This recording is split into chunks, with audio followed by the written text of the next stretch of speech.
This is a quick start guide for pressure canning ground meat. The recipe is USDA approved and intended for advanced canners. Ground meat can only be pressure canned. It cannot be water bath canned.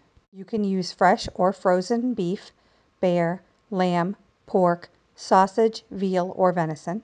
Be sure to brown the meat and drain the fat from the meat before putting them into jars. Cover the meat with an approved liquid of your choice, water, broth, or tomato sauce. I used approximately 1 cup of liquid per pint-sized jar.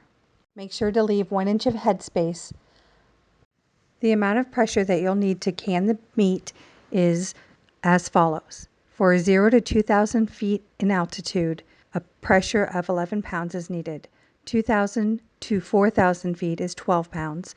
4,000 to 6,000 feet is 13 pounds, and 6,000 to 8,000 feet is 14 pounds. Pint jars take 75 minutes, quart jars take 90 minutes. You'll be able to get almost 1 pound of cooked meat into a pint-sized jar. Thank you for watching this video. If you are a beginner canner and you would like a more in-depth guide to how to pressure can meat, please check out our other video here on YouTube. Happy canning!